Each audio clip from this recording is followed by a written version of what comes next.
बहुत बहुत स्वागत है दोस्तों आपका मेरे एक और यूट्यूब वीडियो पे। और जैसा कि मैं जनरली वीकेंड्स पे अपने एनपीएस पोर्टफोलियो का भी अपडेट देता हूँ कि किस तरीके से मेरा एनपीएस पोर्टफोलियो अब परफॉर्म कर रहा है, तो उसी श्रृंखला में एक और वीडियो आज मैं लेकर आया हूँ। तो क्योंकि एनपीएस के वीडियोस में ज़्यादा नहीं बनाता हूँ और काफ़ी नए लोग इसमें ज्वाइन होते रहते हैं, तो उनकी जानकारी के लिए मैं हमेशा बताता हूँ कि एनपीएस में मेरा ऑटो एग्रेसिव चॉइस का पोर्टफोलियो है, जिसमें स्कीम 1 में 51%, स्कीम 2 में 16% और स्कीम 3 में 33% एलोकेटेड है। और जो मेरा एनपीएस ट्रस्ट है वो HDFC pension fund management limited में है। तो ज़्यादा लोग एनपीएस पोर्टफोलियो को मैनेज नहीं करते हैं।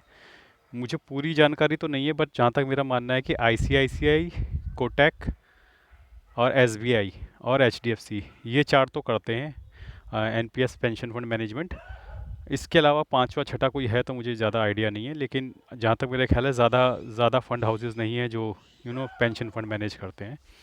तो आप देख सकते हैं दोस्तों, मेरे जो वैल्यू ऑफ इन्वेस्टमेंट है एनपीएस पेंशन फंड के अंदर, वो 5,37,451 रुपये हो चुकी है। और जो मेरे नंबर ऑफ़ कंट्रीब्यूशन है वो 37 है। जो मेरा टोटल कंट्रीब्यूशन है वो 4,45,207 रुपये है। और जो मेरा नोशनल गेन है वो 92,244 रुपीज़ है।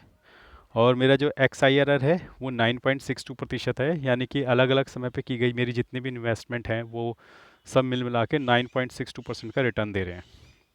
तो दोस्तों, अ, इसमें भी तीन तरह के ऑप्शन होते हैं एनपीएस। ये मैं हर वीडियो में बताता हूँ, कुछ लोगों को बोरिंग लगे ये चीज़, लेकिन आई थिंक सबकी जानकारी के लिए बताना बहुत ज़रूरी है कि आप एग्रेसिव, सेमी एग्रेसिव और लो एग्रेसिव, तीन तरह के ऑप्शन आपको दिए जाते हैं।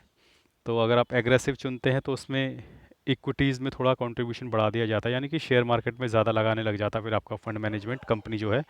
और इसमें बेसिकली होता ये है कि ये डेट में भी लगाते हैं, गवर्नमेंट बॉन्ड एंड सिक्योरिटीज़ में भी लगाते हैं और इक्विटीज़ में भी लगाते हैं। तो आप जिस तरीके का रिस्क एपेटाइट हो आपका, उसके अकॉर्डिंगली आपको यू नो क्या कहते हैं, फैसिलिटी देते हैं। तो लेट सपोज़ आप कहते हो कि मुझे तो लो रिस्क वाले में जाना है, तो लो रिस्क वाले में इक्विटीज़ में बहुत कम होगा और गवर्नमेंट बॉन्ड और गोल्ड वगैरह इस पे ज़्यादा होगा। लेकिन अगर आप कहते हो कि मुझे हाई पे जाना है, तो फिर ये आपका इक्विटीज़ में आपका कंट्रीब्यूशन बढ़ा देंगे। अब इक्विटीज़ में क्योंकि मेरा हाई है, ऊपर आप देख सकते हैं ऑटो एग्रेसिव चॉइस मैंने सेलेक्ट किया हुआ है, तो मेरा इक्विटीज़ में एक्सपोजर बढ़ गया है। अब इक्विटीज़ में एक्सपोजर बढ़ा है तो इसका मतलब क्या है? इसका मतलब ये है कि अब मेरा फंड जो है मार्केट के हिसाब से थोड़ा बहुत रिएक्ट करना शुरू कर देगा। ज़्यादा नहीं बढ़ाते हैं, मतलब आई थिंक उसमें भी एक पोर्शन ही होता है जिसमें वो एक्सपोजर बढ़ा देते हैं। तो मेरा अभी भी गवर्नमेंट बॉन्ड्स वगैरह में होगा, गवर्नमेंट सिक्योरिटीज़ वगैरह में होगा, तो उनमें भी होगा, लेकिन थोड़ा एक्सपोजर इक्विटीज़ में बढ़ा देते हैं। इक्विटीज़ में भी निफ्टी 50 पे ही ये जाते हैं पेंशन फंड वाले, बहुत ज़्यादा रिस्की आपके पोर्टफोलियो को नहीं बनाते हैं, क्योंकि ये आपका रिटायरमेंट फंड है, तो बहुत ज़्यादा रिटर्न आप इसमें एक्सपेक्ट नहीं कर सकते हो। प्लस बहुत ज़्यादा फॉल भी इसमें नहीं होता। प्लस मेरा ये पोर्टफोलियो भी पुराना है, तो आप देख सकते हैं कि 13% के आसपास तक मेरा एक्सायर था, जो घट के लगभग पौने 10% के आसपास आ गया, 9.62%। तो ये 2-3% का फॉल हुआ है, तो मार्केट यहाँ से क्रैश भी हो जाती है। अगर 21,000 भी चली जाती है तो मेरा ये एनपीएस पोर्टफोलियो नेगेटिव में नहीं जाएगा, इस बात की मैं आपको गारंटी दे सकता हूँ। क्योंकि एक तो ये पोर्टफोलियो 4 साल पुराना है, प्लस एनपीएस मार्केट की तरह स्विंग नहीं करता, म्यूचुअल फंड की तरह स्विंग नहीं करता।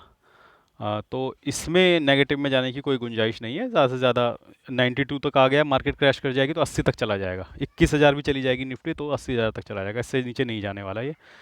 और उम्मीद करता हूँ मेरी बात सच ना हो। मैं नहीं चाहता कि मार्केट 21 तक गिरे, क्योंकि काफ़ी लोगों की पूंजी लगी हुई है, फिर लोग ट्रैप हो जाते हैं। और फिर बात ये होती है कि लोग अपनी हैसियत से ज़्यादा म्यूचुअल फंड्स वगैरह में इन्वेस्ट कर देते हैं, जितने उनकी, ये कह सकते हैं कि हैसियत से ज़्यादा, इन द सेंस के हैसियत से ज़्यादा ये होता है दोस्तों, आपने पैसा लगा दिया, फिर आपको 6 महीने बाद या साल भर बाद उस पैसे की ज़रूरत पड़ गई, तो इसका मतलब आपने हैसियत से ज़्यादा लगा दिया। आप इतना ही पैसा म्यूचुअल फंड में लगाओ जिसकी आपको ज़रूरत ना हो, और लगाकर भूल जाओ। जैसे आप एनपीएस में पैसा लगाते हो, आप लगाकर भूल जाते हो, हर महीने आपकी तनख्वाह से कटता रहता है। जैसे आपका पीएफ है, पीएफ आप लगा के भूल जाते हो, हर महीने आपकी तनख्वाह से कटता रहता है। उसी तरीके से आपको म्यूचुअल फंड भी चलाने चाहिए, लेकिन म्यूचुअल फंड में लोग लालच में हैसियत से ज़्यादा डाल देते हैं, और उसके बाद जो होता है फिर उनको ज़रूरत पड़ती है और उस वक्त मार्केट डाउन होती है, फिर उन्हें नुकसान में निकालना पड़ता है। तो आइए देखते हैं कि इसमें कैसे मेरे कॉन्ट्रीब्यूशन आ रहे हैं। आप देख सकते हैं कि 7,618 रुपये हर महीने कटता है मेरा। और ये अप्रैल का कंट्रीब्यूशन आप देख सकते हैं मई में गया हुआ है, मई का कंट्रीब्यूशन एक भी 31 मई को गया हुआ है, जून का कंट्रीब्यूशन 27 जून को गया हुआ है, जुलाई का 5 अगस्त को, वॉलंटरी कंट्रीब्यूशन 12 अगस्त को 50,000 का मैंने किया था। फिर दोबारा से मैं बता देता हूँ कि एनपीएस में 2 लाख तक का एग्जेम्पशन मिलता है टैक्स में, यानी अगर आप 2 लाख रुपए तक का इन्वेस्टमेंट करते हो एनपीएस में तो इस पर आपको कोई टैक्स नहीं देना पड़ता। तो 30% टैक्स मैं वहाँ से बचाता हूँ, 10-12% रिटर्न मुझे ये दे देता है ऑन एन एवरेज। एनपीएस 10-12% अभी नहीं दिख रहा 10-12% क्योंकि अभी मार्केट गिरी हुई है, बट ऑन एन एवरेज ये 12-13% आपको एनपीएस रिटर्न दे देता है। तो 40-42% मैं निकाल लेता हूँ साल का एनपीएस से, और जो कि एक अच्छा रिटर्न है। आगे आप देख सकते हैं कि अगस्त का कंट्रीब्यूशन 2 सितंबर को गया हुआ है, सितंबर का 30 सितंबर को गया है, अक्टूबर का 30 अक्टूबर को, नवंबर का 2 दिसंबर को। ये सिस्टमेटिक जैसे एसआईपी चलती है ना, एनपीएस बिल्कुल वैसे ही चला रहा हूँ मैं। इसमें मैं कोई छेड़खानी नहीं करता, बस बीच में एक एडिशनल कंट्रीब्यूशन कर देता हूँ क्योंकि मुझे टैक्स बेनिफिट निकालना होता है। बाकी इसके अलावा मैं कोई छेड़छाड़ नहीं करता। ना पीएफ में कोई छेड़छाड़ कर सकते हैं आप, एनपीएस में आप कर सकते हैं, लेकिन एनपीएस में मैं कोई छेड़छाड़ नहीं करता। तो पीएफ एनपीएस मेरा बिल्कुल सिस्टमेटिक तरीके से चल रहा है कि हर महीने नियमित समय पे इतना पैसा निकल जाता है।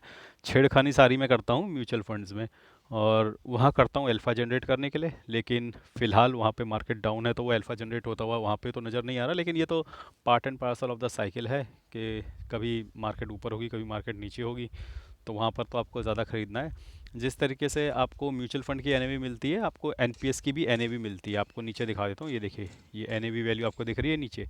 तो आपके एनपीएस पोर्टफोलियो की भी एनएवी होती है, मतलब जितना पैसा आप देते हो, जैसे म्यूचुअल फंड वाले आपको एनएवी देते हैं, उसी तरीके से एचडीएफसी सिक्योरिटीज़ पेंशन फंड वाले भी आपको एनएवी दे देते हैं। तो हर महीने जो मैं कंट्रीब्यूशन देता हूँ, देखो उसके अगेंस्ट आपको एनएवी दिख रही होगी यहाँ पे कि इतनी एनएवी मुझे एलोकेट हो गई है। और एनएवी का प्राइस जो है वो भी मार्केट लिंक्ड ही है, अप डाउन होता रहता है। तो आजकल मार्केट डाउन है तो थोड़ा एनएवी सस्ती हो गई होगी, अदरवाइज़ एनएवी महंगी हो जाती है, depending just like mutual funds.